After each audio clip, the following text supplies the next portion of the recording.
Assalamualaikum warahmatullahi wabarakatuh. Yang terhormat kepada Ibu Yolanda MPD selaku dosen mata kuliah menulis. Di sini kami dari kelompok 8 akan membacakan sebuah cerpen yang berjudul Cinta Pertama. Pertama, perkenalkan, nama saya Rama Putra Pratama dan teman saya satu lagi itu Widi Dwi Septiani. Cinta pertama. Saat pandangan pertama, tepat pada saat aku merasakan getaran yang kau getarkan tepat pada jantung hatiku, sinar matamu yang indah kau pancarkan tepat pada bola mataku. Aku Widi, ya namaku saat itu. Kesiangan, ya kesiangan sudah menjadi rutinitasku datang ke sekolah dan duduk di kelas 12 IPS 1 dengan waktu yang relatif siang. Ya, walau nggak siang-siang amat sih. Waktu itu, aku lari-lari setengah mati, keringatku bersatu dengan perasaan yang dak-dikduk tak menentu. Satu hal yang membuatku seperti itu, yaitu kesiangan. Di koridor sekolah, terdengar hentakan kakiku yang berusaha menghambat waktu. Usaha sia-sia saat aku tabrakan dengan seorang laki-laki yang entah siapa dan dari mana berasal. Tapi yang pasti, dia datang dari arah yang berlawanan denganku. Aku tak tahu pasti hal itu karena dia sepanjang jalan aku hanya melirik jam di tanganku. Brak. Suasana tabrakan itu memecahkan suasana koridor sekolah yang hening. Aku melirik sinis. Buku yang aku peluk berhamburan kemana-mana. Kalau jalan pakai mata dong, hentakku kesal. Mata, gua jalan pakai kaki, ucap kesal dan sinis. Aku tatap matanya dalam. Aku kaget karena yang tengah berdiri di hadapanku adalah seorang Rama, pemain basket terpopuler di sekolahku.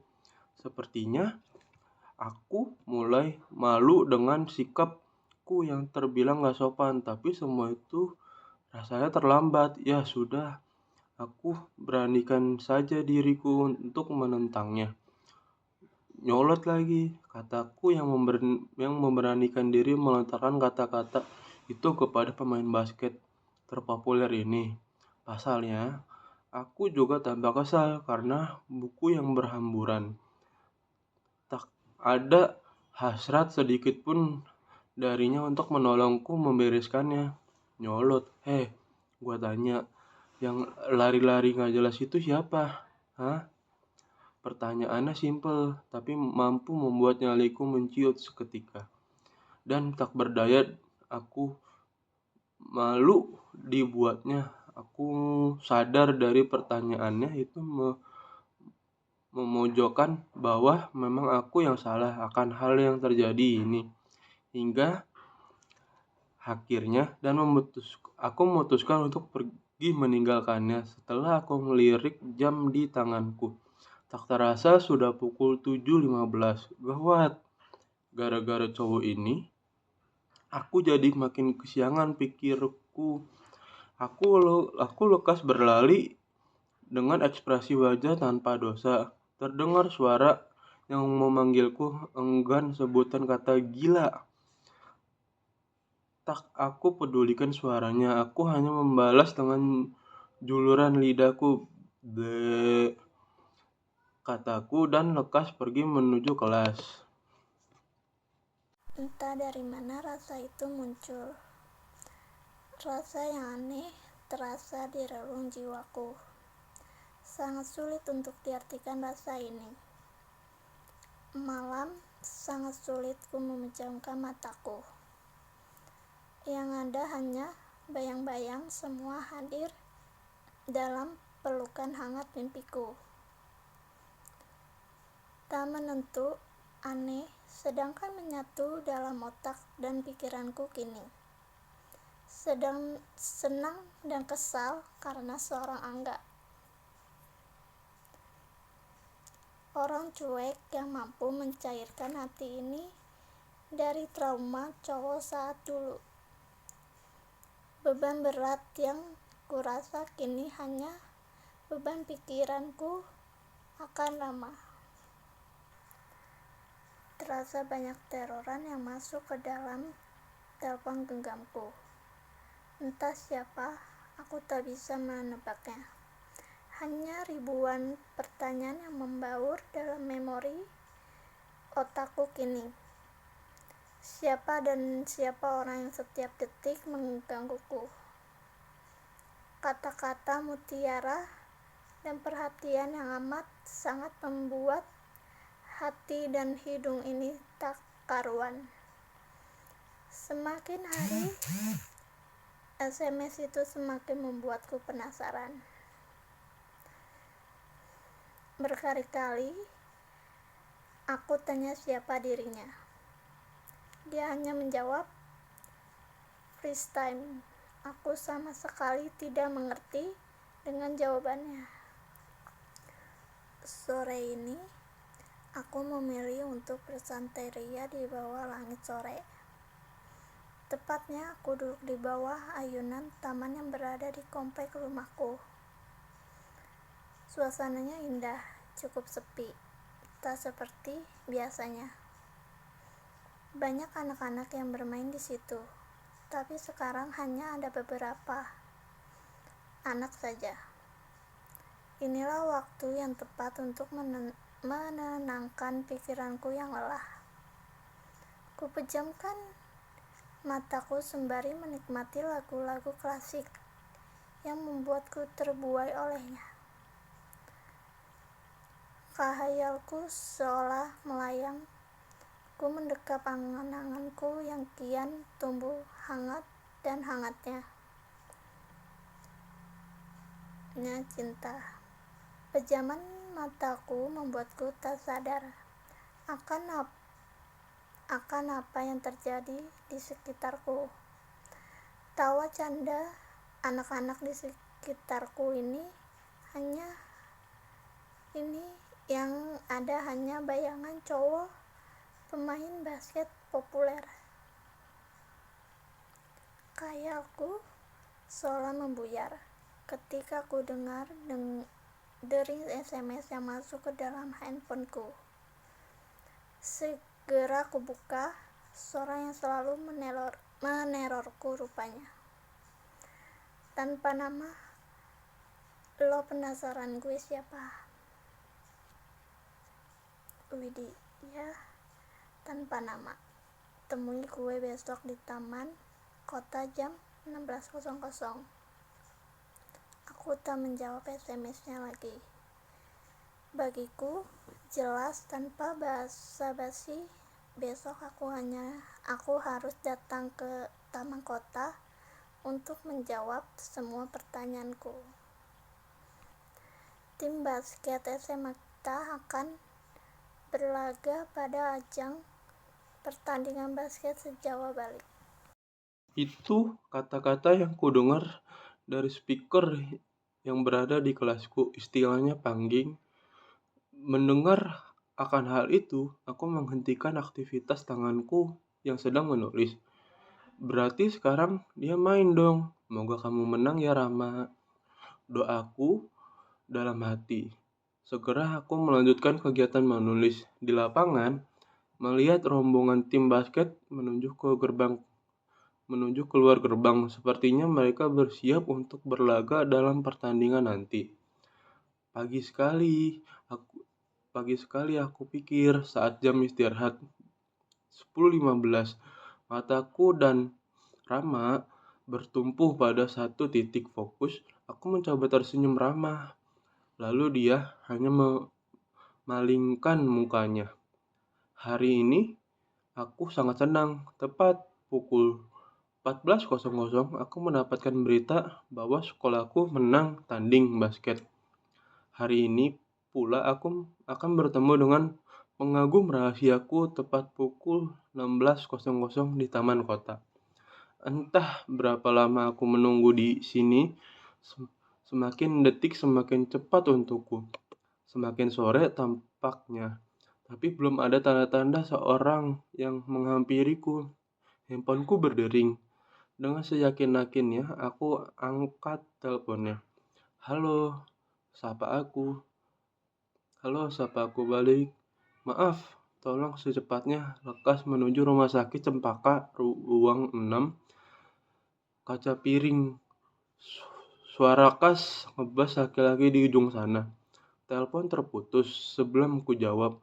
Aku segera menuju rumah sakit tersebut yang kebetulan jaraknya tak jauh dari tempatku menuju. Segera aku berlari memasuki rumah sakit tersebut. Setelah turun dari taksi yang aku tumpangi, aku ketuk pintu ruang kaca piring nomor 6 dan apa yang aku lihat seorang pasien yang tertutup kain. Dan di sebelahnya ada seorang laki-laki yang tak aku kenal. Pria berumur 3 tahun yang lebih tua dariku. Anda siapa? Aku tanya.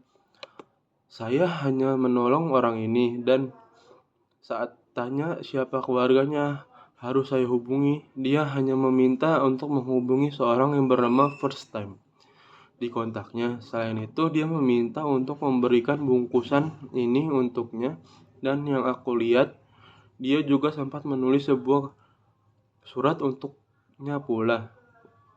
Untuk Widi katanya, jelas panjang lebar lalu menyerahkan bingkisan serta surat padaku dan dia pergi meninggalkan ruangan itu. Kini hanya aku dan seorang yang terbungkus kain di ruangan ini. Aku masih enggan untuk melihat dan membuka kain tersebut. Nyaliku ciut kalah rasanya. Ku buka bingkisan itu dan dengan perlahan-lahan ku melihat sekotak coklat ditemani setangkai bunga mawar merah.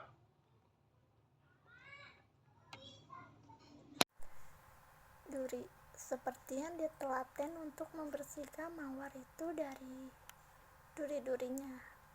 Lalu kubuka suratnya. Dear Widi, Disya, sebenarnya tanganku ini tak mampu menahan lagi hasrat untuk memberikan bingkisan ini untukmu. Bibir ini mencair untuk ucapkan sebuah kata cinta untukmu. Tapi apa mungkin ku dapat lakukan itu semua di saat nafas ini terengah, saat ragaku lemah dan tak mampu bergerak, saat mulutku membeku seketika. Bagaimana caranya? Aku ingin kau menerima bingkisan ini walau dari tangan yang berbeda. Sekali lagi, maaf telah bersembunyi dari kemelut perasaan tertentu. Maaf pula, aku tak dapat menemuimu di tempat yang kujanjikan. Freestyle Rama-Rama. Surat itu terjatuh dari tanganku. Seolah mimpi menghampiriku saat ku lihat nama yang tertera di bawah tanda tangan itu Angga. Bingkisan yang ku genggam pun ikut terjatuh.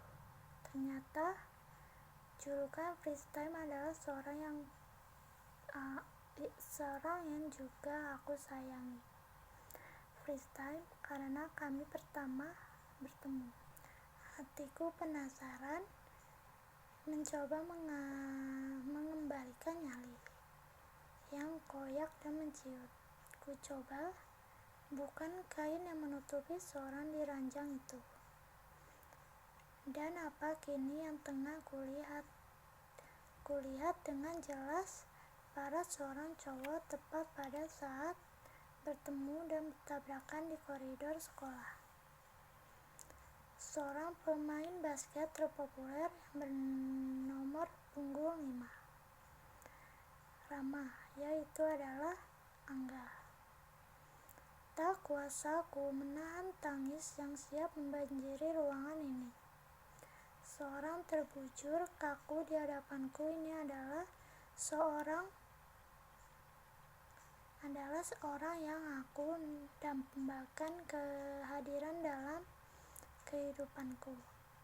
Seorang Angga cuek non romantis. Ayo mataku masih enggan untuk berhenti, seolah mengerti perasaanku kini. Kulirik meja sebelah ranjang. Kulihat dua piala yang berdiri tegak bertuliskan juara 1 basket sejawa Bali. Ku tersenyum melihatnya, lalu lanjut ku baca tulisan yang tertera pada piala satu lagi. Pemain basket terbaik semakin dalam kini kurasa. Harusnya saat ini aku dan dia berada di taman kota, bukan di rumah sakit. Ternyata Rama mengalami kecelakaan saat menuju tempat yang dijanjikan, taman kota. Dia mengemudikan sepeda motornya dengan kecepatan yang luar biasa, hingga raganya kini terpisah dengan jiwanya. Aku beranjak berdiri mengambil surat yang tadi terjatuh. Ku ambil bolpen yang tersedia di meja bersebelahan dengan piala tadi. Ku tulis di belakang lembaran itu, "You are my first love of my first time."